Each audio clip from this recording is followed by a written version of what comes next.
Então, agora está gravando. Vamos compartilhar a tela.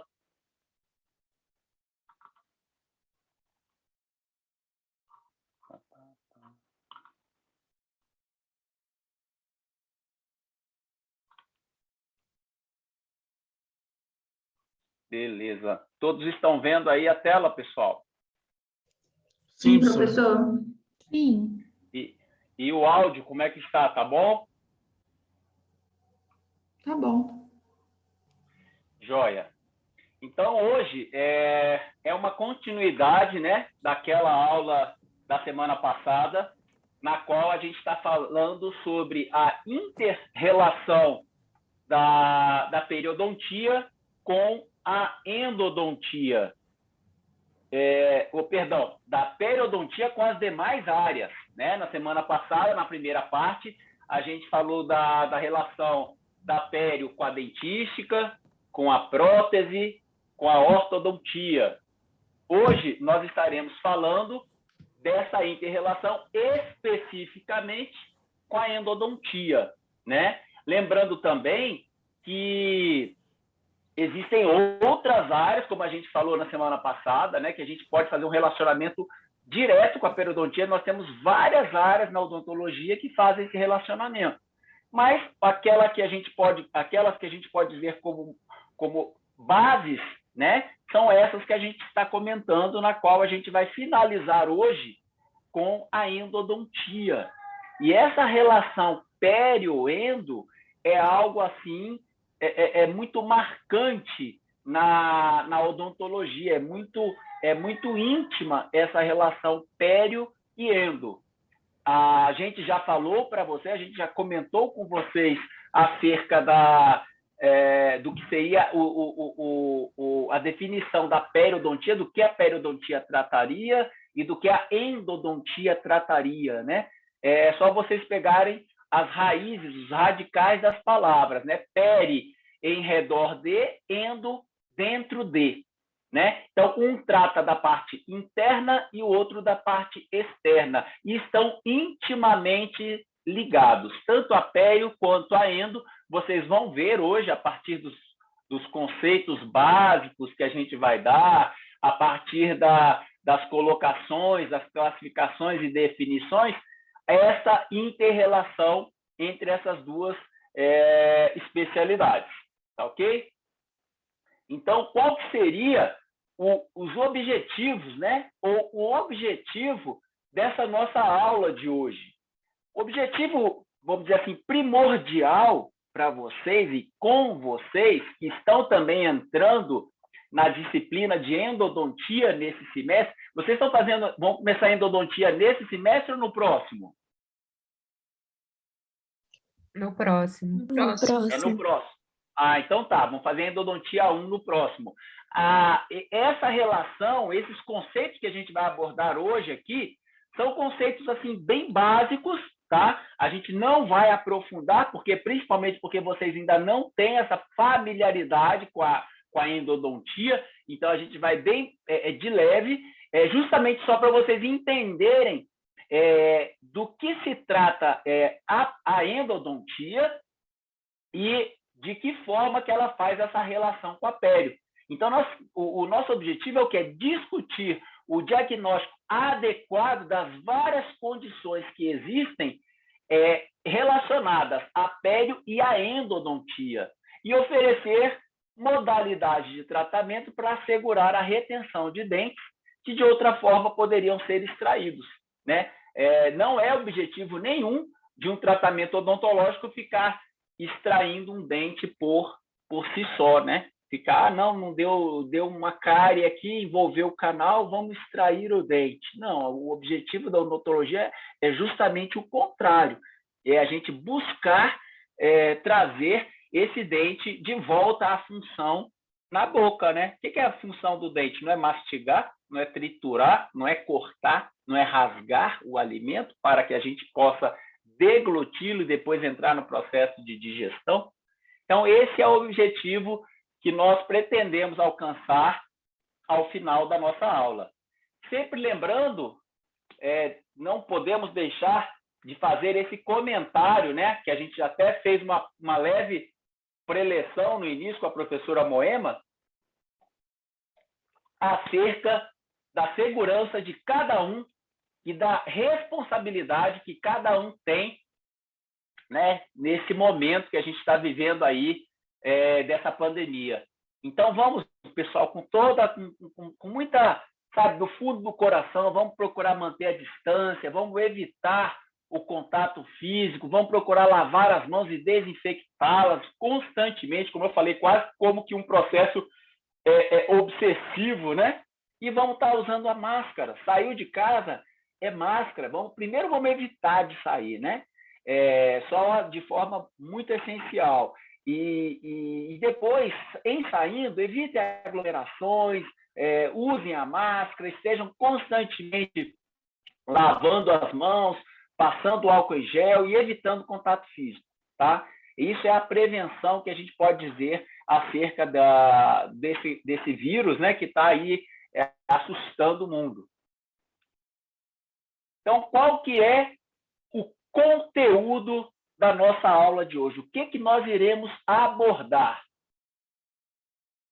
Inicialmente, as considerações anatômicas da continuidade pulpar e periodontal. Então, vocês vão verificar que existe uma comunicação intrínseca, né, anatômica da parte interna do dente com a parte externa. Quando a gente fala da parte interna, eu falo da polpa. E quando eu falo da parte externa, eu falo da região periodontal. Nós também abordaremos os fatores que iniciam as doenças, tanto pulpares como as apicais, que é a área lá no, como se diz, lá no pezinho do dente, né? Da raiz do dente. Nós abordaremos a classificação das doenças pulpares e apicais. Em outro momento, falaremos também sobre os efeitos biológicos da infecção pulpar sobre os tecidos periodontais. Existe muito efeito biológico da infecção pulpar sobre os tecidos periodontais. Um quinto item. O quinto item seria os efeitos da infecção periodontal sobre a polpa dentária, ou seja, o inverso do item 4. Né? Um é a polpa sobre o tecido periodontal e o periodontal sobre a polpa. A infecção de um e de outro atuando de forma reversa. Vamos falar sobre isso. Vamos falar sobre o diagnóstico diferencial das infecções pulpar e periodontal. Existe diferença sobre isso? Nós vamos ver. Depois, as considerações sobre o tratamento de lesões endoperiodontais. Isso vocês vão ouvir falar muito. É algo assim, eu diria para vocês, que é o calcanhar de Aquiles, tanto na periodontia como na endodontia. Essa tal de lesão endoperiodontal, que inclusive está lá na classificação das doenças periodontais. E, por fim, o efeito no periodonto de complicações dos procedimentos endodônticos e das anomalias dentais. Que efeitos que seriam esses que ocorreriam no periodonto quando há complicações de procedimentos endodônticos ou mesmo de alguma anomalia dental? Então, gente, esse é o nosso conteúdo. Eu já adianto para vocês que tudo isso está na literatura recomendada para vocês, está principalmente, basicamente, eu trabalho muito com o Carranza, então está lá no Carranza, vocês podem buscar no Lind, tem na biblioteca virtual, tem na biblioteca física da faculdade, que no momento agora nós não estamos podendo ir, né, até a faculdade. Então, pesquisem, estudem, como eu sempre falo, não fiquem focados só na nossa aula teórica, tá? Peguem o algo mais, o algo muito mais. Isso aqui é simplesmente um compilamento, né? É uma síntese do assunto. O aprofundamento, para que vocês possam aprofundar mais na pauta, no tema, é através da literatura, é através dos livros que vocês estarão fazendo esse estudo, tá ok? Aqui é só uma organização resumida do que vocês terão, não é? Em 20, em 30 slides que vocês verão na aula, que vocês conseguirão abordar profundamente todo esse assunto, tá ok? Então, vamos lá. Como eu disse, nós temos uma comunicação da parte interna do dente com a parte externa. A parte interna é a endo e a parte externa é a pério. Então, essas comunicações são chamadas vias de comunicação endopério. E essas vias de comunicação podem ser anatômicas, que são as vias físicas naturais que existem no organismo, que começam com o foramen apical, os canais laterais ou acessórios e os túbulos dentinários, que vocês imaginariam como que fossem a figura de um tijolo furado, né? Aquele ali seria como se fosse a superfície da dentina, cheia de furinhos, seriam chamados túbulos dentinários. Então, foramen apical, canais laterais ou acessórios e túbulos dentinários são as vias de comunicação endopério anatômicas, são as naturais, são as que todo dente tem. Agora, nós também temos outras vias, como os defeitos iatrogênicos, que seriam as fraturas radiculares verticais e as perfurações dentárias. Professor, o que é defeito iatrogênico? Acho que vocês já ouviram falar desse termo na aula passada, quando a gente comentou sobre os erros que nós mesmos poderemos cometer durante um tratamento na boca do paciente. Então, a iatrogenia é como que fosse uma falha durante um tratamento e eu posso causar uma iatrogenia. E essas fraturas radiculares, elas poderiam entrar dentro desses defeitos iatrogênicos, assim como perfurações dentárias, né? Quando você vai fazer um procedimento de uma preparação da coroa do dente, de restauração e tudo, você pode perfurar ali tanto a coroa, a polpa dentária, como até se aprofundar um pouco mais lá no canal radicular. Então, são essas vias de comunicação endopério. E aí, nós temos as vias anatômicas. Olha, gente, olha a quantidade. Imagina que isso aqui é o tráfego, né? Parece você olhar o mapa de trânsito de uma cidade, cheio de ruas, esquinas e curvas e trevos, né? E redes de comunicação, de tráfego rodoviário, vamos dizer assim. Mas não, isso aqui é um corte representando a parte interna da raiz dentária. Como vocês podem ver aí, ó, Oi? Por que os defeitos iatrogênicos, eles seriam considerados como uma via de comunicação endopério? Ah, excelente, Norton. Excelente pergunta. A gente vai chegar lá na frente, mas eu vou te adiantar. Imagina, para eu poder te colocar a imagem, mas eu vou tentar te ilustrar aqui. Imagina que você vai fazer um preparo cavitário, né? Você usa o quê? Você vai usar uma caneta de alta rotação. Esse meu coisa está passando automático, gente.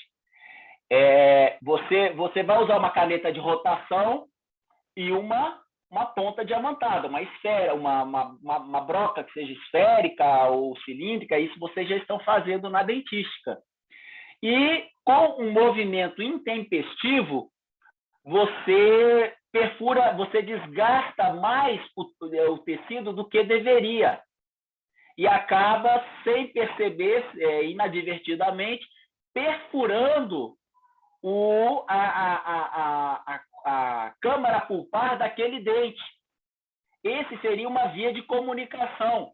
Veja bem, quando você faz uma perfuração que não era a que você queria, você faz uma comunicação iatrogênica. Deixa eu fazer uma interrupção aqui para eu poder mostrar melhor para vocês essa imagem, gente. Espera só um instantinho que eu já mostro aqui para vocês. Espera aí. Vou tentar mostrar aqui para o Norton e vocês vão ver o que seria uma comunicação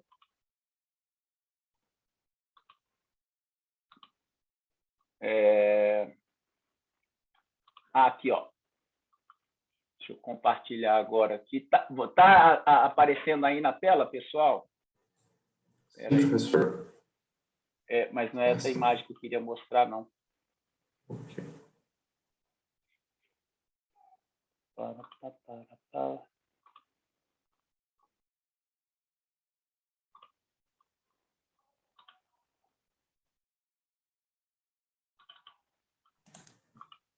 Professor, se estiver difícil para a gente chegar lá na frente, a gente retoma lá depois. Mas tá tranquilo. Tá ok. Vamos fazer aqui, porque não está indo na... Quando chegar lá, Norton, eu vou te mostrar a imagem que fica mais fácil para você entender o porquê que essa comunicação ela pode ser anatômica, que são as naturais, que vocês estão vendo na tela, e as iatrogênicas, que serão as perfurações dentárias. Tá? Com a imagem fica melhor. A anatômica é essa que vocês estão vendo aqui. Tá? Isso aqui todo dente tem. O canal principal, que é esse número 1. Tá? Esse canal principal aqui é o que vai comandar todos. Vocês verem que nós temos, no total, 9 tipos de canais dentro de uma raiz de um dente. Quando vocês falam, tratei o canal. Quando você fala de que fez um tratamento endodôntico, normalmente está se referindo a esse canal aqui, ó, gente. O número 1, canal principal.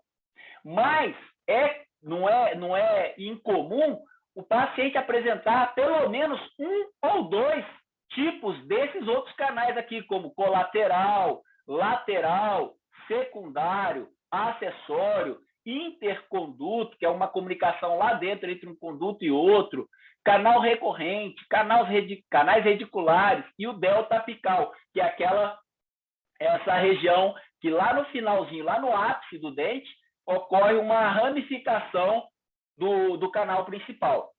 Ou seja, repetindo, quando você fala, fez um tratamento endodôntico, normalmente a gente está se referindo a esse conduto mais largo aqui, ó, que é o canal principal.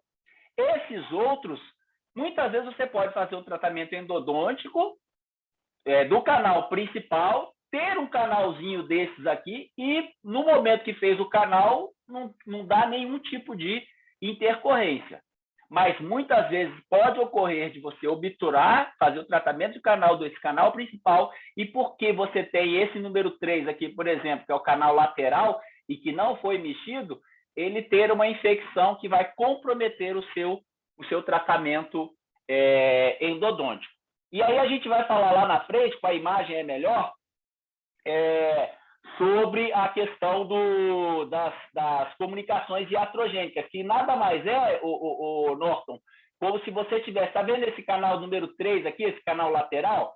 Sim, como professor. se você, só que aí é feito pelo profissional, no movimento intempestivo, ele vai preparar o canal aqui e ele vai preparar o canal e ele acaba perfurando esse conduto de forma indevida, né? Isso é uma iatrogenia, como se a gente falar, um erro profissional. Mas a gente vai chegar lá. Bom, essas são as vias de comunicações anatômicas. Condutos. Pois não? Só tirar mais uma dúvida rapidinho aqui, desculpa eu te interromper. Não, gente, olha, deixa eu só fazer um adendo, Norton. É muito importante, o Norton aí como representante de vocês, ele está dando um exemplo de participação na aula. E o meu computador teima em fazer essa passagem automática. De participação na aula. Por quê? Porque é assim que vocês vão aprender. Ok? Pode falar, Norton. Professor, então, para ser considerado uma via de comunicação de efeitos iatrogênicos, essa é só quando atinge ali a nível pulpar, né? Onde alcança ali a polpa ou radicular ali. Isso. Uma definição assim seria isso. Só para me Isso, é anotar uma aqui. via de comunicação. Exatamente, é uma via de É só comunicação. quando leva a polpa, né? Quando você faz a perfuração e é feita, e quando ela é causada pelo profissional. A iatrogênica, ela é causada por uma terceira pessoa, ou seja, essa terceira pessoa é aquela que está lá cuidando do paciente. Somos nós que causamos. Essa que está aqui na tela, ela já essa aqui foi feita com o dente, ou seja, foi Deus quem fez esses condutos que vocês estão vendo aí. Professor, obrigado. Beleza? Tudo bem, pessoal? Sim, professor. Tudo bem. Então, vamos lá.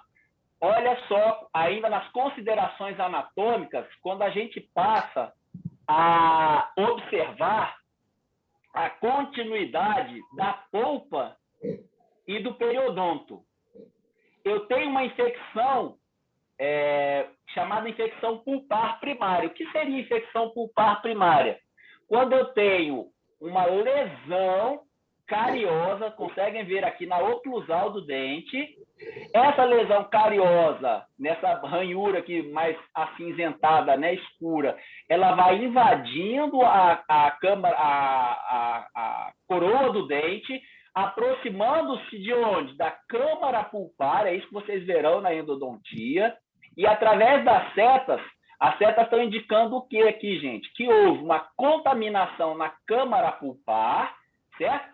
E através da contaminação da câmara pulpar primária, por isso que é chamada infecção pulpar primária, ela vai se disseminar, ela pode se disseminar através daqueles condutos que vocês viram agora, aí, antes dessa projeção, pelo periodonto. Olha, aqui nessa seta mostrando que está indo lá no ápice de uma raiz e da outra, em um canal lateral, e aqui na região da furca. Então, essa seria o exemplo de uma infecção pulpar primária.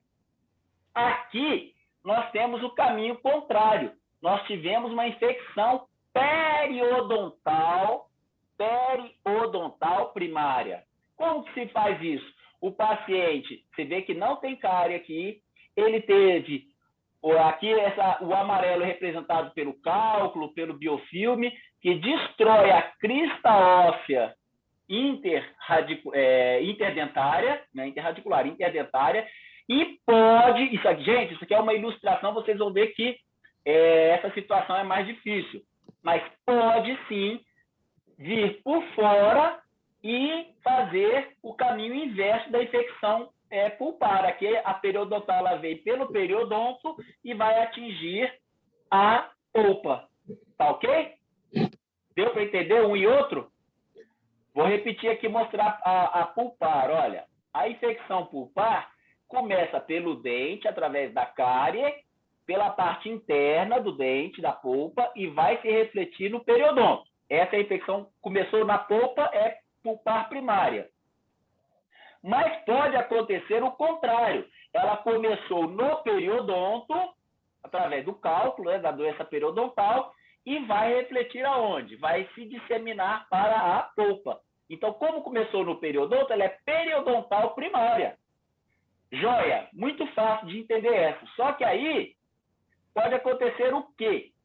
Pode acontecer que ocorra uma lesão endoperiodontal independente. Opa, o que é isso? Ocorre uma infecção pulpar primária e uma infecção periodontal primária, uma independente da outra. Ou seja, o paciente tem a cárie que vai atingir a polpa, que pode ir para o periodonto. E ainda, independente, além disso, da lesão pulpar, ele pode ter a doença periodontal, que vai destruir o osso e pode atingir a polpa. Caminho, uma via de mão dupla, como vocês estão vendo nas setas. É como se fosse um trânsito, né? Vai e vem. Tudo bem? Sim, Além dessa lesão. Beleza. Então, além da lesão pulpar primária, lesão periodontal primária, lesão endoperiodontal independente, nós teremos a lesão endoperiodontal combinada, em que uma vai acontecer combinadamente com a outra. É muito parecida com a anterior, mas elas são combinadas, elas ocorrem simultaneamente, ao mesmo tempo, ocorrendo a lesão endodôntica e periodontal ao mesmo tempo. Professor, mas é complicado a gente fazer esse diagnóstico. É muito complicado. Não pense que são só vocês que estão com a cabeça saindo fumaça de ver. Nossa, mas espera aí, quando era primária só pulpar, eu achei legal. É fácil de entender. Quando é só a periodontal primária, eu também entendi. Mas quando começou com essa lesão endopério combinada ou independente, aí já bagunçou minha cabeça. Mas é para bagunçar mesmo. Ocorre mesmo essa confusão, porque, na verdade, a diferenciação, o diagnóstico diferencial de uma e outra, não é fácil da gente falar aqui que a gente consegue determinar exatamente essa diferença entre a lesão endoperiodontal combinada da lesão endoperiodontal independente. Ok? Professor, pode voltar desde a primeira para mim fotografar elas? Posso, sim. Vamos lá, vamos começar pela mais facinho, olha qual que é, ó. Essa aqui, ó. Isso. A pulpar primária. Começa com a cárie, tá ok? Posso passar? Pode. Essa é a pulpar primária, começa lá com a cárie. Aí, a outra também que não é tão complicada, que é a periodontal, que é só periodontal. Tranquilo, que vai refletir na polpa. Aí, já começa a bagunçar, vem com esse negócio de lesão endopério independente e lesão endopério combinada. Essa é a independente, que fala o quê? Que começa uma lesão periodontal separada de uma lesão pulpar separada, que podem vir a se comunicar ou não. E depois a endopério combinada, que aí elas se comunicam obrigatoriamente a comunicação de uma com outra, tá bom? Ok. Então, quem pode me dizer quais seriam os fatores que iniciam as doenças pulpares e periapicais? Um fator só, quem pode me dizer? A cárie? Micro-organismos. Exatamente, a cárie começa pelos micro-organismos, né?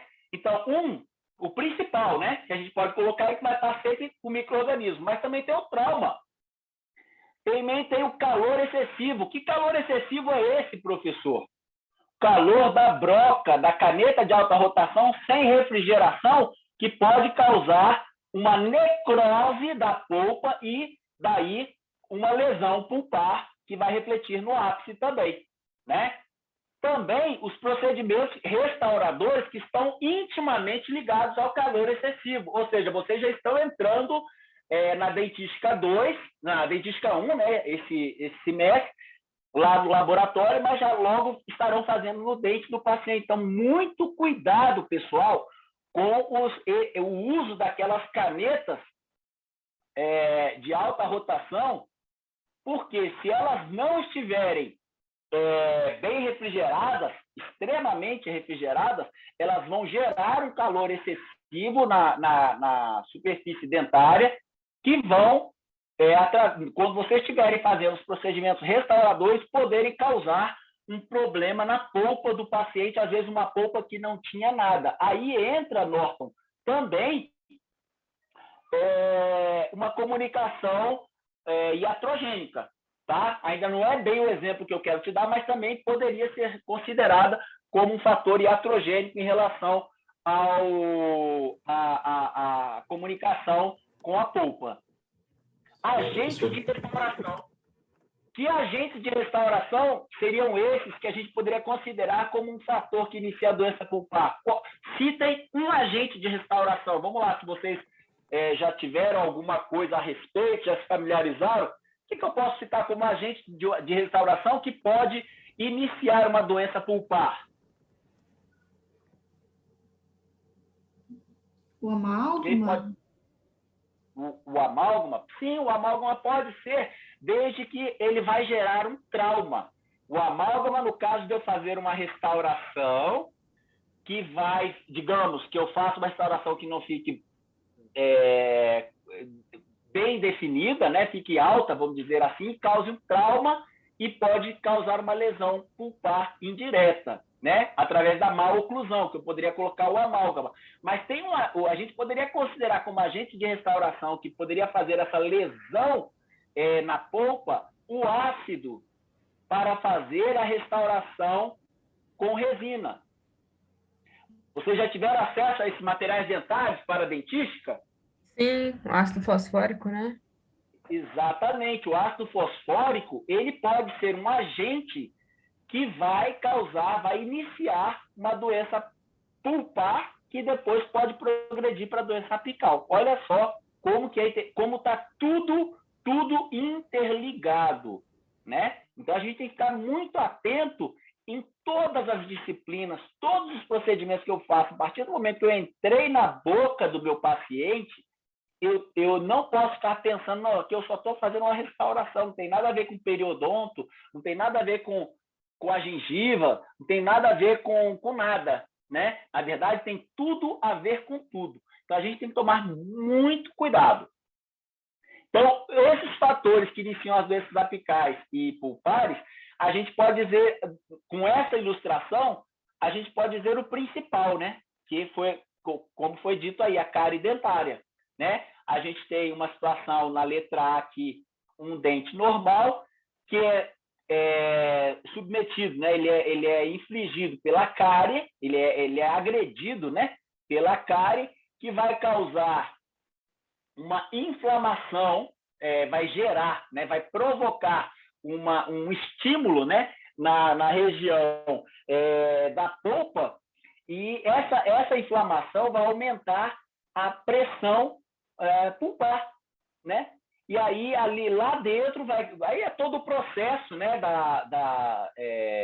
fisiológico, né, de uma cárie que vai avançando até chegar ao processo de necrose da polpa e o abscesso radicular que vai chegar lá no trajeto fistuloso. A letra D aqui, que vocês estão vendo, já é o processo avançado, né? Mas que a gente pode barrar aonde? Lógico que a gente vai barrar aqui na letra A com o quê? Com a prevenção. Bom, eu não consegui barrar isso aqui com a prevenção e o paciente chegou até a cárie. Bom, se ele chegou até a cárie, eu ainda posso barrar. Barrar como? Fazendo o tratamento dessa cárie, certo? Eu consegui barrar. Bom, eu não consegui barrar, o processo veio a uma necrose pulpar. Opa, se ocorreu a necrose pulpar, eu vou barrar de uma outra forma. Eu já vou ter que fazer o quê? O tratamento do canal desse paciente. Aí eu vou conseguir brecar isso daí. Mas se de tudo eu não parei o processo na letra A, que é a prevenção, se eu não parei o processo na letra B, que é tratamento da cárie, se eu não parei na letra C, que seria o tratamento endodôntico, eu vou chegar lá num abscesso perirradicular que vai já envolver cada vez mais, à medida que passa cada uma dessas fases aqui, vai envolvendo mais regiões. Vocês veem lá que no início era só a estrutura dentária, né? Só a estrutura do esmalte de dentina do paciente, e foi chegar já um envolvimento da polpa e do periodonto. Então, é isso que a gente tem que tomar cuidado quando a gente vê uma situação como essa. Quando eu vejo, não, é só uma cárie. Não, aqui é uma porta, olha só, pessoal, é uma porta de entrada para o seu organismo. Uma cárie oclusal, a princípio simples de ser tratada, né? Um preparo básico que a gente faz aqui, né? E simples de ser tratada e que, no entanto, eu posso deixar a coisa complicar e envolver todo um processo que, se a gente continuar depois daquela letra D que a gente mostrou aí, pode ir para todo o organismo através até, né? Vocês pode até achar estranho, a gente faz até para um processo de septicemia, que a gente vai entrar quando a gente fala dos fatores de mecanismo de defesa do organismo do paciente, né? Então, os fatores que iniciam as doenças pulpares e periapicais, quando chega no abscesso apical agudo, nós temos predominantemente bactérias anaeróbias, né? Essas bactérias que vocês veem na tela são as principais, certo? Então, se são bactérias anaeróbias, eu tenho que pensar no quê? Eu tenho que pensar em tratar, eu tenho que pensar em combater, já começar a analisar que tipo de combate, que tipo de defesa que eu vou fazer contra essas bactérias. Então, eu tenho que saber, eu tenho que começar a pensar em tudo isso como estratégia para o tratamento daquilo que já vamos imaginar que já está lá na letra D, tá, pessoal? Lá onde envolveu não só a polpa, mas o ápice do dente e em volta o periodonto.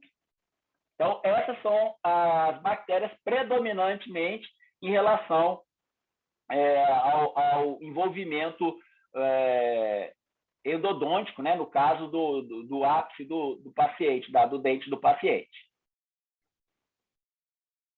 Aí, a gente vem para a classificação das doenças pulpares e apicais, ou periapicais.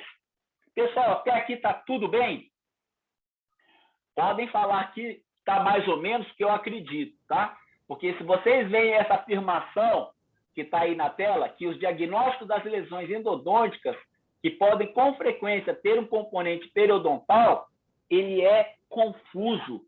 Isso é confuso desde que os cientistas, né, os estudiosos, vêm estudando há muito tempo essa relação endopério. É aquela história, quem nasceu primeiro, o ovo ou a galinha?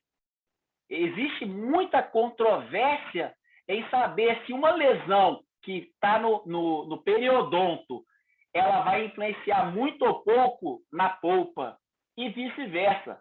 Se uma lesão pulpar vai influenciar muito ou pouco no periodonto, né? Então, eles chegaram à conclusão que esse diagnóstico de uma doença endodôntica que podem ter um componente periodontal, ele é confuso, tá? Então, não se desespere, vamos dizer assim, em relação a achar que, puxa vida, é complicado. É complicado, mas vocês vão ver que, quando eu faço um bom diagnóstico, a gente consegue, pelo menos, clarear um pouco mais. Essa classificação das doenças pulpares, pessoal, está muito rápido? Tá dando para acompanhar, professor? Tá dando para entender. Tranquilo. Beleza. Essa classificação das doenças pulpares, pessoal, o que a gente tem que ficar observando? O que a gente tem que estar sempre atento para que a gente também não se perca no meio do caminho e depois não consiga se encontrar, né? A gente tem que observar que várias dessas situações, elas muitas das vezes variam muito mesmo. Então, o que vai me ajudar mais? Sinais e sintomas que o paciente apresenta. Lembrem-se lá de quando a gente fala que a primeira coisa que eu faço com o meu paciente, quando ele chega para mim, é uma boa anamnese. Se ele chega com dor de dente, eu tenho que saber como que foi a origem. Como que foi a origem dessa dor de dente. Se ele chega com uma cárie, eu tenho que saber qual que foi a origem, se ele tem dor nessa cárie ou se ele não tem. Lembre-se daquela imagem agora atrás aí, daquela cárie, uma cárie relativamente grande daquele dente. Muitas vezes o paciente chega com uma cárie como aquela, sem dor. não tem resposta aos estímulos que nós fazemos lá na clínica, que é o estímulo térmico. Você pode colocar tanto o térmico quente como o frio, que é o gelinho que você coloca no dente para ver se ele responde com dor ou sem dor, ou com muita dor, ou com pouca dor, ou se essa dor ela se prolonga, ou é uma dor aguda e rápida. Esse quadrinho que vocês estão vendo aí na tela, é bom vocês depois colarem, tirarem uma foto, mas isso tem no livro do Carranza, tá? E fixem nisso aí, tá? Por exemplo, tipo, a primeira linha aqui, uma polpa normal, ela é assintomática. É a polpa normal, gente, é aquela letra A. Ela tem vitalidade. E a resposta ao frio é dentro dos limites normais. O que seria resposta ao frio dentro dos limites normais? Somos todos nós aqui, quando nós não temos cárie nos dentes, e a gente vai chupar um sorvete, ou a galera que toma uma cervejinha bem gelada, vai tomar algo bem gelado e sente um desconforto rápido, mas porque o produto que você está ingerindo está muito gelado. E logo que você tirou aquele estímulo, parou a resposta, você não sente mais nada. Então, ela está dentro dos limites normais, fisiológicos. Essa é a primeira linha que vocês veem da polpa normal. Agora, quando você começa a caminhar para uma pulpite reversível, e aí vocês lembrem daquela imagem, uns 2 ou 3 slides para trás, quando a gente colocou a letra A, que era uma polpa, um dente normal, que foi agredido pela cárie, e aí a da cárie foi invadindo a polpa, e da polpa foi invadindo a região do ápice. Então, a pulpite reversível seria como que você tivesse uma cárie inicial que sente uma dor já com estímulo térmico, no caso, frio, mas é uma polpa vital. Ela é reversível por quê? Porque a partir do momento que você trata... Professor, cortou. Cárie... Oi? Cortou um pouco, não sei se foi só para mim. Cortou não. Aqui também cortou, não. Aqui não cortou. Não. Pode ter sido só para mim, então. Tá, eu vou repetir aqui a questão da pulpite, tá, gente? Eu estou aqui na segunda linha aqui. Quando eu tenho a pulpite reversível, seria aquele caso em que o paciente está com uma cárie, aquela cárie ela está indiretamente agredindo, ela está mandando recados ali na polpa, está causando uma inflamação ali, mas ela é reversível. A partir do momento que eu tratei a cárie, eu já não tenho a polpa, a pulpite já volta a ser uma polpa normal. É como se fosse uma inflamação qualquer.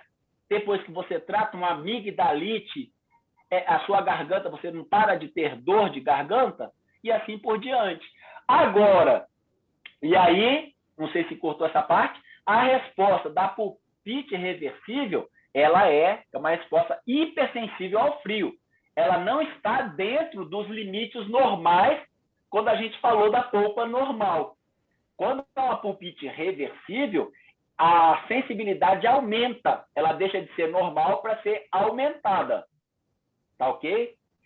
Bom, esses são os dois casos mais tranquilos. A polpa normal, que é o paciente com saúde, e a pulpite reversível, quando ele apresenta uma cárie já, né, um pouco mais extensa, que dói, e você trata, passa.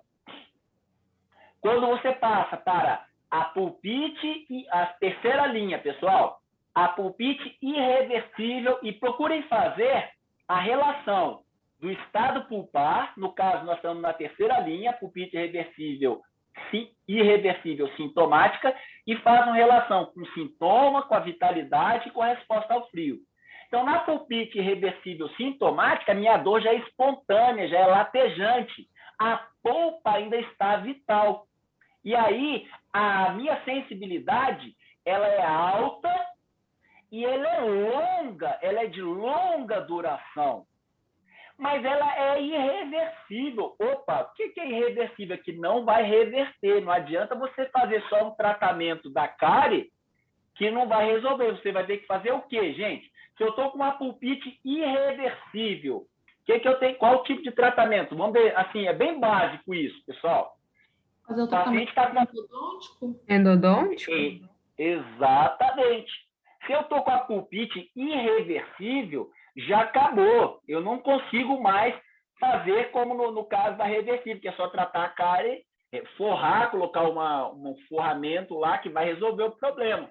Se o nome já diz que é uma pulpite irreversível, que são as outras linhas ali, aí acabou. Aí você tem que fazer o tratamento do canal. Uma sintomática, que é essa da terceira linha, e a outra já é assintomática. Gente, tudo que a gente tem um problema e que o paciente não está percebendo sintomaticamente é perigoso.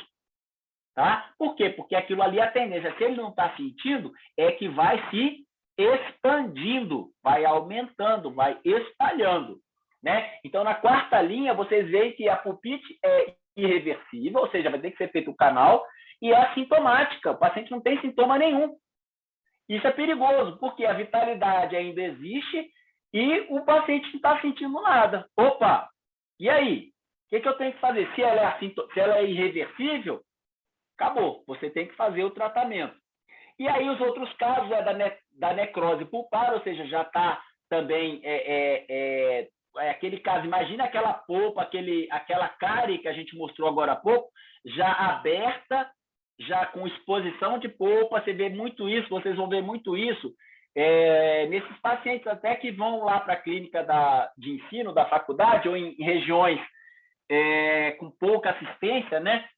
Mais periféricas, nas comunidades periféricas, que as pessoas, os jovens ou os adultos mesmo, deixam o dente atingir um ponto de cárie tal que abre-se a cavidade cariosa, ele passa aquela fase da dor, depois a dor acaba, o paciente continua com aquele dente cariado, bem destruído, e aí ele já não tem mais sintoma, mas a necrose já existe ali, e aquele dente, se não for tratamento de canal, ele vai acabar perdendo, e não perder o dente não é nem o maior problema. É como eu falei, aquela cavidadezinha que vocês viram de cárie, que eu mostrei no slide anterior, é uma porta que se abre para onde? Para dentro do organismo. Aquelas vias de comunicação que vocês viram lá no dente, que elas são microscópicas, né? Aquelas vias anatômicas da comunicação da polpa com o periodonto, ocorre no organismo inteiro.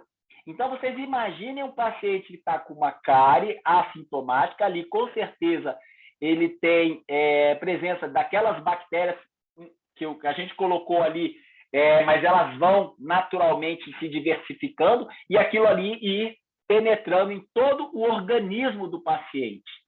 Né? Talvez você já tenha ouvido falar alguma coisa a respeito de focos de infecção. Às vezes o paciente está com um problema lá na musculatura da perna e eles vão descobrir que tem uma ligação com o dente. Tem tudo a ver, gente. Tem tudo. Problema, sei lá, problema até cardíaco. Uma infecção no dente que pode vir a refletir no coração ou nos rins ou em qualquer outro órgão, né? O nosso organismo, a boca não anda sozinha. Vocês vão ouvir falar muito isso, né? Seria bom, né? Você fazer o tratamento dos dentes, da boca do paciente, igual a gente faz com o carro, né? Você quer mexer na roda, você deixa a roda lá na oficina e vai continuar andando com o carro. O paciente deixa a boca no seu consultório e vai cuidar da vida dele e depois ele volta para buscar a boca com os dentes. Seria bom se fosse assim, né? Mas não é assim. A boca faz parte de todo o organismo do paciente. E se você tem um problema, que olha só, que começou com uma cárie, né? E eu volto a afirmar a questão da prevenção. Na verdade, se tivesse feito a prevenção, ele ficava só na prevenção, mas não, começou com uma cárie. E dessa cárie a coisa foi caminhando. Ela pode vir a progredir até, acreditem ou não, podem progredir até chegar ao óbito do paciente. Né? Então, é importante que a gente comece a fazer essas ligações, comece a estudar os sintomas que o paciente apresenta no dente, se o dente tem vitalidade, qual é a resposta ao frio, principalmente ao frio, se ela é rápida e dentro dos limites normais, ou se ela é muito forte, mas ela passa, ou se ela é muito forte e se prolonga, ou se ela já não está mais respondendo, você coloca gelo, pode colocar pedra de gelo lá, que o paciente não sente nada. Opa! Professor, eu achei que se fizesse o estímulo ao frio e o paciente não sentisse nada, estava normal. Não, presta atenção na primeira linha aí, ó. Polpa normal, sintoma não tem, assintomático, a vitalidade é vital, mas tem resposta ao frio. Que resposta que é essa? Dentro dos limites normais. Dentro dos limites normais não quer dizer que não tenha resposta. Ela é aquela que eu falei, você chupar gelo, você coloca um gelo na boca, opa, peraí, você tira na hora. Respondeu, tá vivo, opa, tá vivo. Né? Quem tem dente tratado do canal aí sabe que se você colocar uma pedrinha de gelo nesse dente que foi tratado do canal, não vai ter resposta. O dente já está morto. Morto é tratado, naturalmente. Tá? Bom, então essa é a classificação das doenças pulpares. E nós temos também a classificação das doenças perirradiculares, que é quando a gente já saiu daquela infecção pulpar, aquele início de infecção pulpar, e já refletiu no ápice, em volta da raiz e no periápice do dente. Aí você tem o periápice normal, que é como a gente falou, ele não tem nenhum sintoma, o estado pulpar pode variar, não tem nenhum tipo de resposta à percussão. Gente, percussão é bater no dente, tá? Palpação é você palpar, pegar o seu dedinho indicador e em relação à raiz do dente, você palpa lá, ver se não cresceu, se não tem nada. Aí já entra outro aspecto, olha, a imagem radiográfica. Aí vocês vão começar a querer estudar o quê? A radiolucência, periapical, para ver se tem alguma alteração lá. E verificar se tem fístula ou não. Bom, se não tem fístula presente, menos mal. Mas quando começa a aparecer processo de fístula, prestem atenção, lá na quinta linha, no abscesso apical crônico, já tem fístula. Opa, aí a coisa bagunçou. Aí a coisa já está avançada. Aí é quando eu falo para vocês, prestem atenção, gente, quinta linha, abscesso apical crônico, não tem sintoma, o paciente muitas vezes não está sentindo nada, já não tem vida, já não tem vitalidade, estado pulpar, o paciente não sente dor. Por que ele não sente dor e na palpação também não sente? Porque tem fístula, olha, fístula presente. O que é a fístula? Vocês sabem o que significa uma fístula, pessoal?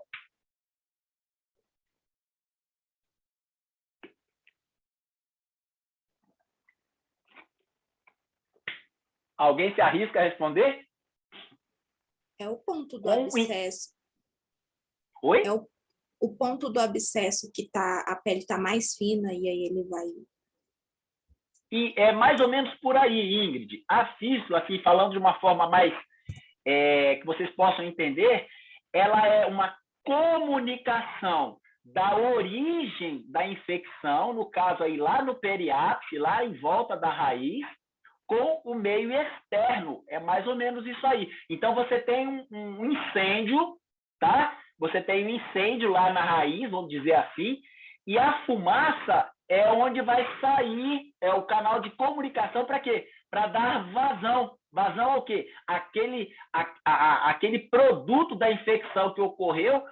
O que é uma infecção? Não é uma agressão bacteriana em um tecido em que as células do organismo vão tentar combater como se fosse uma guerra e os mortos e feridos saem pela fístula, saem pelo pus, né? Então, a fístula, ela é um canal de comunicação de onde está ocorrendo o problema com o meio externo, para vazar, para jogar aquele lixo fora, que é o extravasamento do pus, né? Da secreção purulenta. E isso estaria bem relacionado a esse relato, que no abscesso apical crônico, muitas vezes, o paciente não tem resposta à questão de dor, né? Muitas vezes. Mas tem um problema sério aí, que é justamente essa fístula, que ela vai para o meio externo, mas ela pode entrar, ela vai também fazer uma comunicação com os canais, com o sistema vascular, o sistema linfático do organismo, aquilo que eu falei que pode vir a ficar ainda mais grave. Olha só, gente, não é algo fantasioso, é algo real de você ter um problema endodôntico e esse problema causar para o paciente problemas de saúde orgânicos, ou seja, no organismo, na saúde geral do paciente. Tá? Esse quadro, tanto da classificação das doenças pulpares, como da classificação das doenças perirradiculares, vocês vão estudar, vão decorar mesmo, tá? Pode olhar lá no livro do Carranza, que tem essa tabela. Mas, professor, essa tabela, ela não tem variação nenhuma? Claro que tem. Claro que pode ocorrer uma exceção, que pode ocorrer algo que não está encaixado na tabela. Tá? Mas é importante que vocês saibam, vocês tenham uma noção do que ocorre tanto nas doenças pulpares como nas doenças perirradiculares. Perirradiculares vocês já entendem, né? Em volta da raiz. E essas doenças em volta da raiz, elas são como que uma consequência, olha só, uma sequência das doenças pulpares. Lembra que eu falei? Vocês saem lá da saúde, né? A polpa normal, bacaninha, o paciente não tem nada, mas de repente surge uma cárie. E da cárie envolve a polpa. E da polpa envolve o ápice da raiz. E dali entra nas doenças perirradiculares. Tudo bem, pessoal? Tudo bem, professor? Tudo bem. Beleza, então vamos para frente. Os efeitos biológicos da infecção pulpar, olha só, gente, a gente sempre vai estar fazendo a relação pulpar e periodonto ou o inverso, periodonto e polpa. Então, primeiro, nós vamos falar dos efeitos biológicos da infecção pulpar sobre os tecidos periodontais. Então, o que uma infecção pulpar pode causar nos tecidos periodontais? Aí que vocês vão ver a controvérsia que há. As alterações inflamatórias iniciais exercem muito pouco efeito sobre o periodonto. Epa! Mas peraí, professor. É isso mesmo. Isso é o que os estudos vêm sempre dizendo, que uma polpa necrótica ela vai transmitir, ela vai gerar reações inflamatórias e imunológicas extremamente complexas. Tá? Mas peraí, como assim? Depende da situação em que o paciente se encontra. Qual que é a resposta imunológica que esse paciente vai dar? Vai depender de algumas condições, como a virulência desses patógenos no sistema dos canais, a duração da doença e o mecanismo de defesa ou os mecanismos de defesa do hospedeiro. Então, é complexo, é extremamente complexo. A gente tem que ficar muito atento, não simplesmente aos conceitos. Eu tenho que olhar o meu paciente como um todo e saber que tipo de lesão que foi aquela que causou naquele específico caso. Aí eu vou considerar algumas condições. Quais seriam? A virulência. O que é virulência? É o efeito tóxico, né? É o efeito nocivo que aquelas bactérias podem causar ao canal. A duração, quanto tempo que aquela doença está ali. Olha a anamnese, a importância da anamnese de eu saber. Não, já tem essa cárie, já tem um dia que está me causando problema. Foi ontem que começou a dar problema. Não, já tem um mês. Os mecanismos de defesa do hospedeiro, né? Como que está esse paciente, a situação geral desse paciente. Gente, até o que a gente está falando muito hoje em dia da Covid, vocês ouvem falar direto, paciente de 100 anos, 103 anos, ficou 30 dias no hospital com Covid e recuperou e está aí, beleza. Paciente jovem, saudável, atleta, pegou a Covid, ficou um dia no hospital e morreu. que explica isso? Mecanismo de defesa do hospedeiro. É isso que explica. Então, é realmente complexo a situação. E alguns estudos e alguns autores mostraram que, por exemplo, Langeland falou o quê? Que quando as alterações patológicas ocorrem na polpa de um dente, como resultado da doença periodontal avançada, a polpa normalmente não sofre alterações degenerativas, enquanto o canal principal não for envolvido. Então, o paciente teve uma doença periodontal avançada. Porque o que eles querem dizer com isso? O que Langeland quis dizer com isso? Que, não, então o paciente teve uma doença periodontal avançada, ele vai ter problema endodôntico? Nem sempre. Nem sempre, gente. A gente não pode generalizar a coisa. Ele definiu o quê? Que enquanto o canal principal não for envolvido, ou seja, o problema tem que estar muito avançado, e as defesas imunológicas do paciente muito ruins, não vai ter nenhum resultado na polpa. Não vai ter alteração na polpa. Langeland continua, se a vascularização da polpa permanecer vital, nenhuma reação inflamatória ocorre e nenhum sintoma de doença bulbar se desenvolve. Compreenderam? Então, olha só, Langeland fala o quê? O que ele quer deixar claro com esses estudos? Que não é porque, professor, vou repetir. Professor, então o paciente teve uma doença periodontal avançada. Vocês já estão estudando lá a classificação das doenças. Seria o tipo uma doença estágio 4, grau C. Necessariamente ele vai ter sintoma pulpar dessa doença periodontal? Não necessariamente. Isso é o que Langeland quis dizer. E Bergenholtz e Linde também afirmando ou confirmando que os estudos de Langeland, o que eles disseram? 70% dos espécimes animais não mostraram alterações patológicas, mesmo quando, olha só, 30% a 40% da inserção periodontal foi perdido.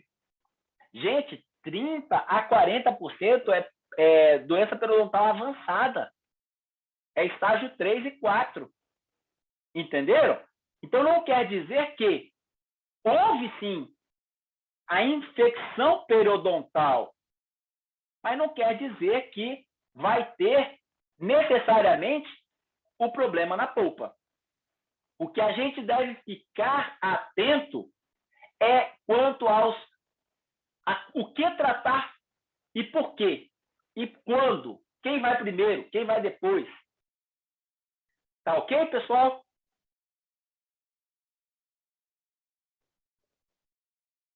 Ok, professor. Lindo, professor. Beleza. Então, a gente chega aí nesse diagnóstico diferencial, né, entre secção pulpar e periodontal. E aí a gente vai chegar depois. Eu tenho que saber isso aqui para saber como que eu vou agir, né? Peraí, isso aí é uma lesão endodôntica pura, primária, é só periodontal, é combinada, é independente. Que bagunça, né? Mas, olha, para ficar fácil, o que a gente fala para vocês? Por isso que eu circulei em vermelho e grifei o sintoma da vitalidade. Quando a gente trata de diagnóstico diferencial das infecções pulpar e periodontal, a gente tem que saber uma coisa. Quando eu estou com uma doença periodontal primária, eu estou com uma doença periodontal. Normalmente, esse paciente vai estar com vitalidade pulpar. Pronto. Já sei que o meu diagnóstico diferencial, eu vou olhar, tem vitalidade? Tem. Então, não é endodôntica. É periodontal primária. Não tem vitalidade? Aí vamos começar a pensar lá nas doenças pulpares, nas doenças endodônticas. E esse quadro, mais um quadro, que vocês vão ver, estão lá no livro do Carranza. Um outro detalhe que vocês podem também tirar como conclusão de tudo isso que está anotado aí é em relação à perda da crista óssea. quando você pega a radiografia, a perda da crista óssea vai estar relacionada à lesão periodontal. Certo? Lesão periodontal, perda da crista óssea. E quando se fala em lesão pulpar ou endodôntica, normalmente a imagem radiográfica vai ser de perda do osso apical. Do osso apical. Só quando eu começo a combinar as lesões endodôntica e periodontal que eu vou ter também uma perda na crista óssea também. Mas a diferença, é só para vocês começarem a tentar clarear. Perdeu crista óssea, gente? Vocês sabem lá, crista óssea, vamos lembrar da anatomia do periodonto. Crista óssea. Eu estou perdendo, eu vou desconfiar, eu vou começar a fazer minha investigação já da doença periodontal primária.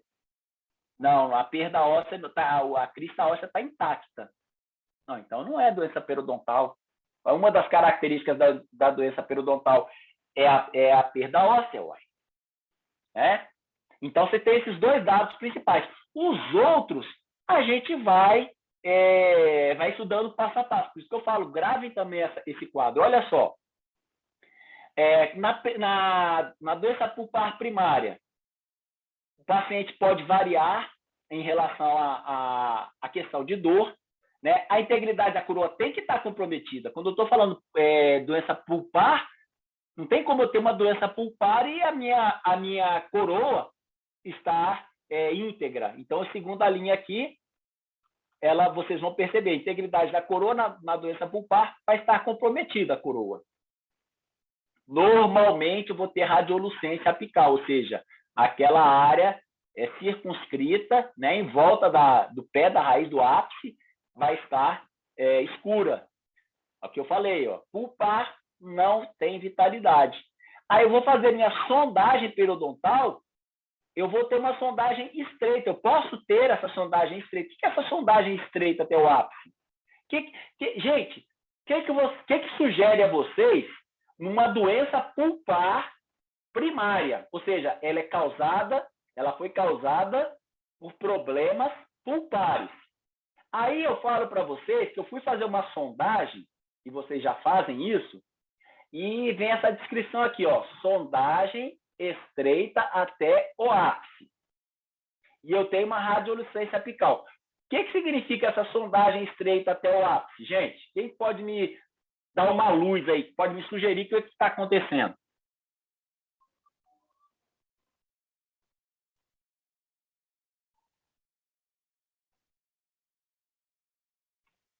Espera aí que voltou. Vamos voltar lá para o quadro. Vamos lá, dá só uma tentativa aí, pessoal. Quando eu falo que eu tenho uma lesão pulpar primária, tá? É causada pela polpa, na polpa. Eu tenho uma radiolucência, né, apical, ou seja, tem uma destruição lá no ápice da raiz. E quando eu vou fazer minha sondagem periodontal, ela é uma chamada sondagem estreita. O que é uma sonda? O que é algo estreito, gente? Vamos facilitar, então, o raciocínio. O que é algo estreito? Tem pouco espaço? Oi? É fino e tem pouco espaço, a Sibeli falou, eu acho. Isso, tem pouco espaço. É fino e tem pouco espaço. Até onde? Até o ápice. Então, vocês imaginam que... Olha, tenta imaginar aí na cabecinha de vocês. Você vai fazer uma sondagem. Quando ele diz que existe uma...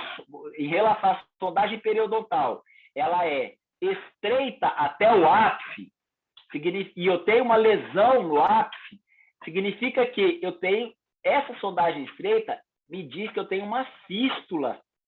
Olha só, é uma região de fístula. Ou seja, a sondagem estreita é o canal de comunicação do meio externo, via sulco gengival, até o ápice. É localizado, gente. Aí você sonda, digamos que seja na face, sei lá, distal, do dente 36. Eu faço a sondagem em todas as faces e entra 2 milímetros, 1 milímetro, 3 milímetros. Quando eu chego na face distal, está relacionado lá com a raiz distal, digamos, e entra 12 milímetros, só especificamente naquele sítio ali, ó, só ali. Só ali. Eu coloco a minha sonda próximo, não entra, mas ali entra. Isso é a sondagem estreita até o ápice. Ou seja, não é devido à doença periodontal, é uma formação que houve para que essa fístula drenasse, ou seja, saísse aqueles produtos da infecção saindo do ápice, montaram, imagina uma rodovia montada na floresta, você vai rompendo aquilo ali tudo até sair no sulco gengival. Olha só a comparação quando a gente fala de sondagem periodontal relacionada à doença, né, à infecção periodontal primária. Perda óssea generalizada. Eu falo perda óssea generalizada, estou falando aqui da crista óssea. Então, a perda da crista óssea generalizada. Em todos os sítios você vai sondar e vai dar uma penetração de sonda, uma profundidade de sondagem profunda. São aqueles que eu brinco lá no laboratório, eu falo para vocês, quem já esteve comigo, que aquele paciente, aquele manequim lá do laboratório, ele tem uma doença periodontal avançada. Onde você sonda ali no manequim, a sonda de vocês vai lá embaixo, né? É difícil pegar um paciente como aquele ali na vida real, aquele manequim. Né? Então, a perda óssea é generalizada. Tá? E aí depois entra a endodôntica periodontal independente, a combinada, aí já é uma série de nuances que aí a gente tem que ir passo a passo, aí a gente tem que basicamente gravar o quadro e verificar o que cada um vai ter uma situação diferente. Tá ok? Tudo bem, pessoal? Certo. Sim, professor. Ok, professor. Professor, em qual capítulo do livro que está essas tabelas? Oi. Pode falar, Professor. quem falou foi o Norton? Norton? Tá. Sim, foi o Norton. Em qual capítulo do livro que estão... Não estou te ouvindo. Ué, você está me ouvindo agora? Eu tô ouvindo, acho que é a internet do professor. Ah, tá. Deu uma instabilidade, deu uma caída aqui. Pessoal, pode repetir, Norton, por favor? Sim, agora, professor. Em qual capítulo do livro que estão essas tabelas e esse assunto também? No Carranza, capítulo 46. Carranza, certo, então. 46, tá? É a relação endodontia e periodontia. Ok, Agora, muito obrigado. Nada. Todos estão me ouvindo agora? Voltaram a ouvir, beleza? Sim, professor. Sim, professor. Então, vamos lá. As considerações que nós vamos falar agora sobre o tratamento das lesões endopério. Fazer um diagnóstico preciso quanto à fonte de infecção é um fator determinante, aquilo que a gente falou até agora. Eu tenho que diagnosticar para saber o que eu vou fazer primeiro e o que eu vou fazer, né? Porque muitas vezes, se eu não souber fazer o diagnóstico, não vou saber tratar. E qual das duas eu devo realizar primeiro? A endodôntica, o tratamento do canal, ou o tratamento periodontal? O que vocês acham? Se o endodôntico for a causa do tratamento da doença periodontal, eu creio que tem que começar pelo endodôntico, né? Mas aí, se o periodontal for a causa primária, eu acho que começa pelo periodonto. Ótimo, Bárbara. Como a gente falou que o problema periodontal ele vai exercer uma influência muito controversa a nível da polpa, o que a gente vai tratar primeiro? Via de regra, as lesões endodônticas. Tá? O seu raciocínio é isso mesmo. Bom, o que está causando primeiro, eu vou tratar primeiro. Mas lembra que a gente falou que existe uma controvérsia entre os autores de que as doenças periodontais elas exercem uma influência pouca, precisaria, aquilo que ele falou lá, de estar no canal principal da polpa estar acometido, né? Então, a gente vai seguir qual regra? Deixa eu voltar. Eu vou seguir que a minha lesão, quando ela tá, eu tenho um problema endopério clássico, né? Vejam bem, gravem isso. Eu tenho uma lesão endopério clássico, no que eu estudei e busquei vários fatores, vários sinais, vários sintomas, imagens radiográficas, e eu tenho que fazer o tratamento desse paciente. Eu vou começar, Bárbara, pelas lesões endodônticas. Você me entende? O seu raciocínio está certíssimo. Sim. Mas como aquela influência periodontal na polpa, ela é algo assim controverso, não é algo que é batido o martelo, já o contrário acontece, eu vou começar, olha, você recebeu o paciente no seu consultório, nessa situação, começa a tratar o canal desse paciente. Tá? E aí você faz, depois de feito o tratamento endodôntico, aí você faz a terapia periodontal. Combinado? Ok. E aí nós temos alguns exemplos de imagens, né? Onde a gente teve lesões endoperiodontais, esse caso independente, vocês veem que foi o problema que está basicamente aqui, ó. Olha o que acontece. Problema periapical. Olha como é que está a crista do paciente. Oi? Não estava mostrando, mas agora tá. Cancela. Ah, tá. Beleza.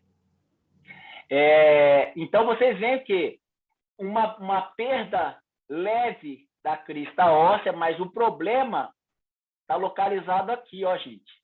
No ápice da raiz distal desse dente 36. Ó, que foi tratado e, com o tempo, o osso foi regenerado. Então, são alguns exemplos de imagens, né? Quando ocorre a lesão combinada, né? Você já vê o quê? Aí eu já vejo aqui, ó, provavelmente uma comunicação dessa furca e o ápice do dente contaminado. Fez o tratamento e o acompanhamento também. É uma situação fácil demais de ser diagnosticada e tratada? Gente, é como a gente falou lá no início. Não é fácil.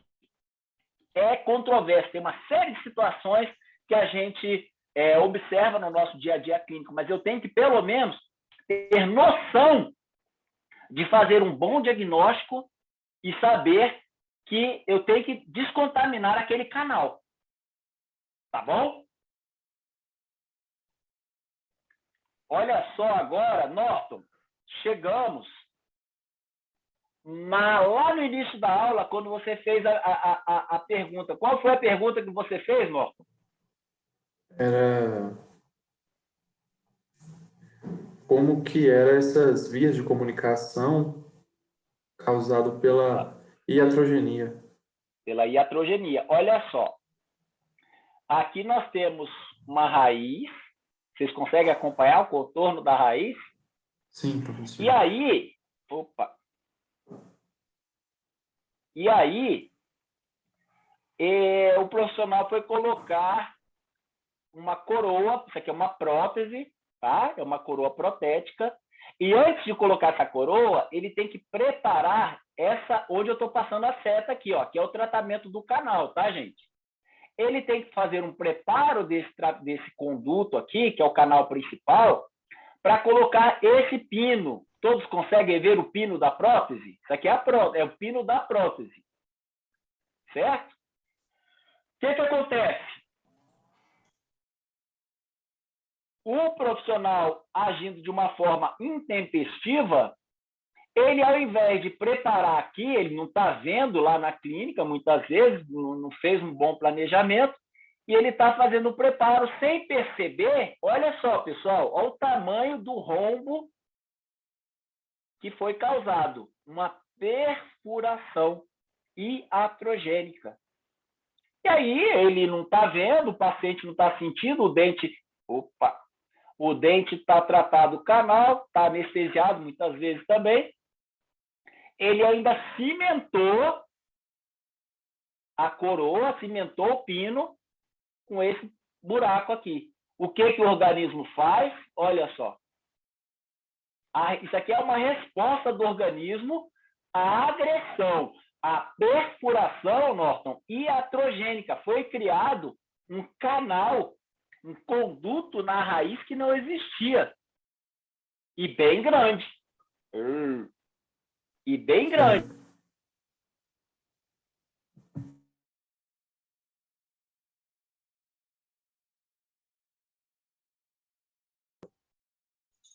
Travou. Travou para mim também. Aí, gente. Achei que era só o meu.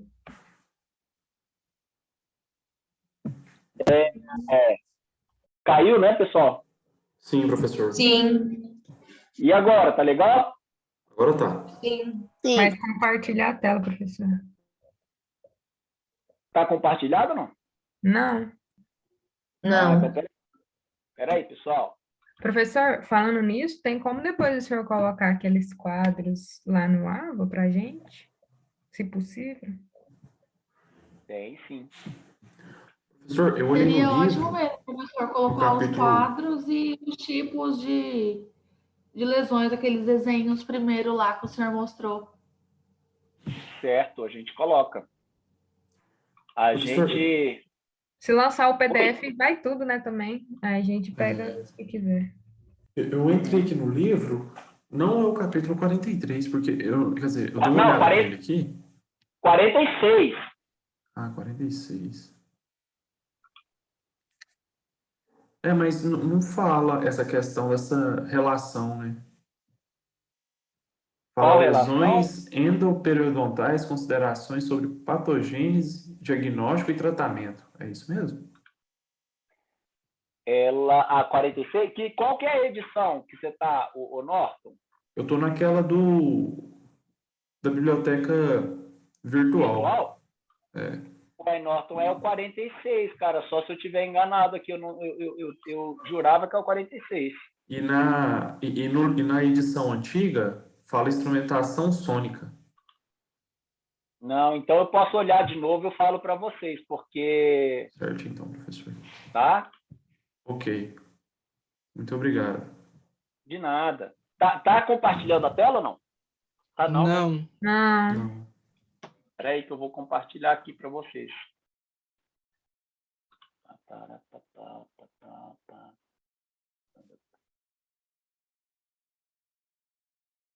Vai.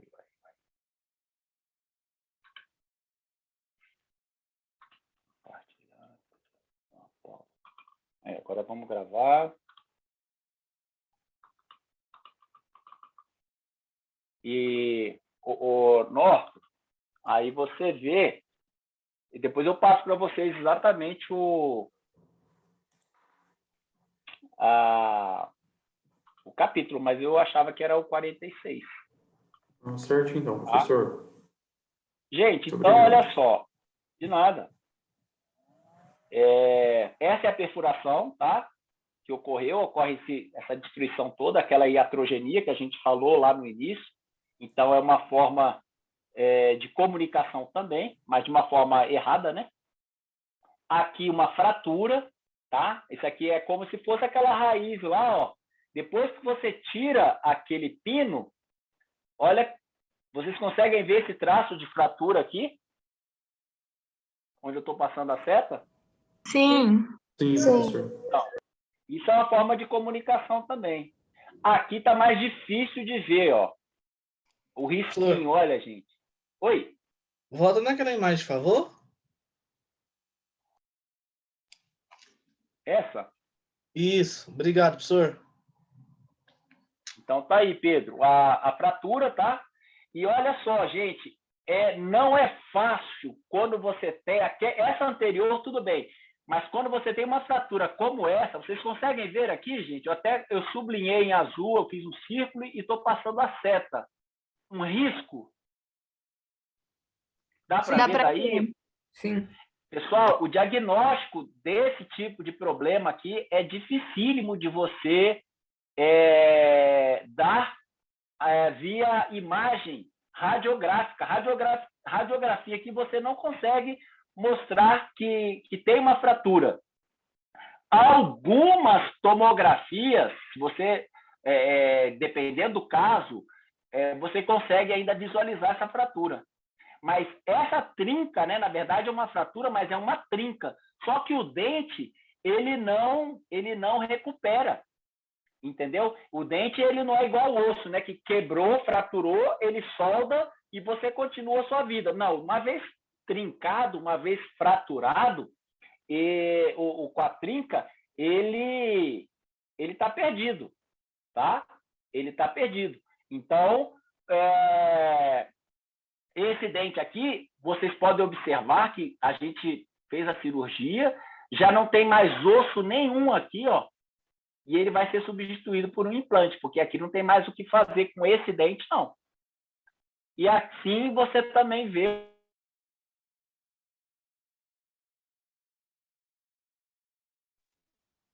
a trinca bem aqui, ó. Professor, cortou. Eu não sei se foi só para mim. Ok? Alô? Cortou para mim também dessa vez. Não, tá Tá dando travando problema. mesmo. E agora? Estão me ouvindo? Sim, professor. Sim, agora sim. Sim. Beleza. Já Sim, estamos quase... Beleza. Ó, já estamos quase encerrando. Conseguem ver mais essa fratura aqui, ó, o risco de fratura aqui, gente? Sim. Bem pequenininho, ó. E olha o quanto, quem pode me dizer quanto que essa sonda, isso aqui é uma sonda periodontal, quanto que ela está entrando aqui? Quem pode arriscar me dizer em milímetros? 2? 1 ou 2 milímetros, exatamente. Ou seja, 2 milímetros é doença ou é saúde? Saúde. Opa, saúde. Agora, olha a fratura, ok? E olha essa foto aqui. Quantos milímetros está entrando já onde tem a fratura? 5? 5 milímetros, exatamente. E esse dente, eu não fiz as outras fotos do paciente, né?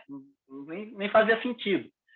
Esse é o paciente da clínica. Esse paciente, ele tinha, no geral, pessoal, 2 a 3 milímetros no máximo de profundidade de sondagem. 2 a 3, no máximo. Olha só como é que a gente faz o diagnóstico. Por quê? Porque um caso como esse também passou pela radiologia e a gente não viu radiograficamente o traço da fratura, né? Aí a gente tem que ir para onde? Tem que ir para a clínica, tem que fazer a sondagem. Aí você sonda a boca do paciente todinha, dá 1, 2 ou no máximo 3 milímetros, como vocês estão vendo aí, né? E aí você chega especificamente numa região, que é essa vestibular aí, e entra 5 milímetros. Na fotografia também não dá para ver bem, não dá para ver, na verdade, mas teve uma secreçãozinha de pus. Opa, aí você bate o martelo, aí aquilo que você suspeitava, que até então, você vê um traçozinho como esse aqui, como suspeita. Mas depois de tudo isso, você sonda a boca do paciente todo, todas as faces, todos os sítios, 2 milímetros, 1 milímetro, 3 milímetros, normal. Aí você vem só nessa região das 5 milímetros. Epa, tem fumaça aí. Vocês percebem que o dente, na verdade, isso aqui é um dente que tinha uma coroa sobre ele, né? Aí o paciente vem com a história assim: não, mas essa coroa, ela é nova. Faz pouco tempo que eu coloquei uma coroa aqui, nesse dente, e ela vivia caindo. É um outro sinal de que você tem uma fratura no dente. Então, são sinais assim que vocês, vamos dizer, são subjetivos. Eu estou falando isso para reafirmar a importância da anamnese, a importância da conversa com o paciente, porque muitas vezes os recursos radiográficos de imagem não mostram o que a gente está vendo aqui. E é um diagnóstico de quê, gente? fratura vertical, e nós vamos fazer o quê com essa fratura? Nós vamos ter que tirar esse dente. Entenderam? Ou seja, um dente que aparentemente estava sendo tratado pelo profissional e ele vai ser perdido, né? Às vezes o paciente estava nem esperando que fosse acontecer isso, mas, infelizmente, esse é o diagnóstico.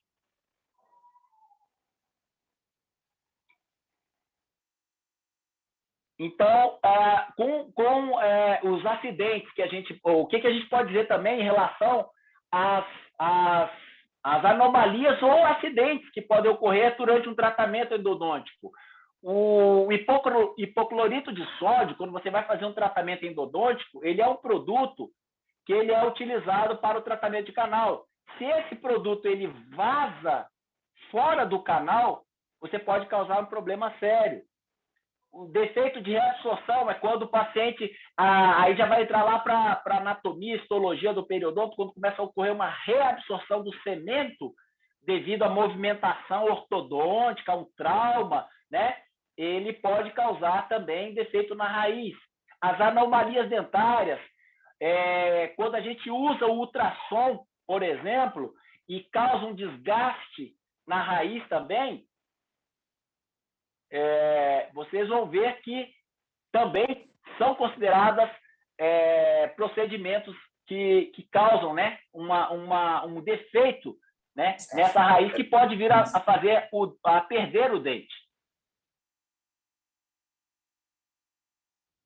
E aí são alguns exemplos de imagens, né? Aqui, uma reabsorção, não sei se vocês estão conseguindo ver aí, ó, está ocorrendo uma reabsorção interna. Por quê, professor? Ou houve um extravasamento de material, como a gente falou, ou um trauma oclusal. Oh, meu Deus! Um trauma oclusal que está ocorrendo ali, né? Isso aqui já é do paciente, vê um coraçãozinho aqui, ó. Isso aqui já é uma reabsorção interna, dentro da raiz que foi tratado. Tá? Ou seja, existem casos reversíveis que a gente consegue recuperar e outros não.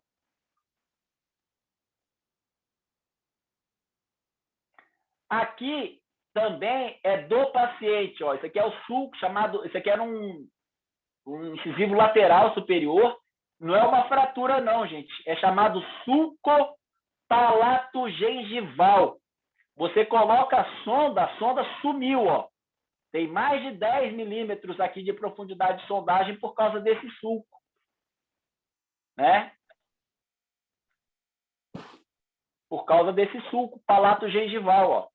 Aí o que se faz? Olha aqui o cone de gutapeste, aquilo que eu falei, ó, sondagem estreita. Isso aqui, gente, que é o exemplo de sondagem estreita. Você coloca a sonda, ela só entra 10, 12 milímetros só nessa face aqui, só nesse sítio. Se você sondar por vestibular, lingual ou nos dentes vizinhos, não dá essa profundidade de sondagem. E aqui está comprovando radiograficamente que a origem dela é onde? É lá no ápice. Foi causada por quê? Por causa do sulco, as bactérias penetram, contaminam o ápice do dente, tendo que ser feito um tratamento endodôntico.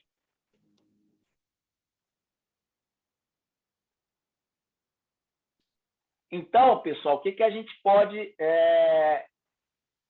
concluir, né? O que a gente pode dizer em relação ao... Deixa eu só...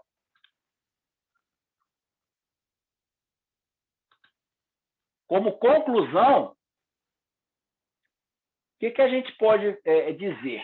Que a boa relação da periodontia com a endodontia, e eu diria aí que não é só a pério com a endo, eu falo a pério com a endo principalmente, porque é complicado. Vocês viram lá que é algo muito assim, cheio de minúcias, né? Então, em relação ao pério-endo, a boa relação periodontia e endodontia se dá quando os problemas periodontais residuais podem ser tratados após, olha lá, Bárbara, após a conclusão bem-sucedida do tratamento endodôntico.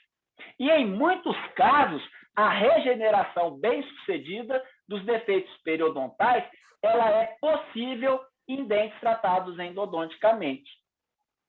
Então, é uma via de mão dupla. Eu tenho que fazer um bom diagnóstico, eu tenho que saber como que toda a história começou para que eu possa começar a organizar meu quebra-cabeça.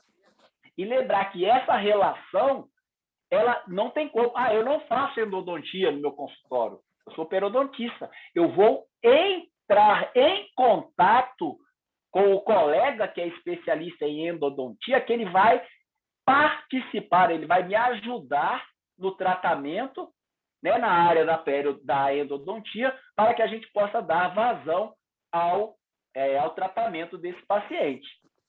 Tá ok?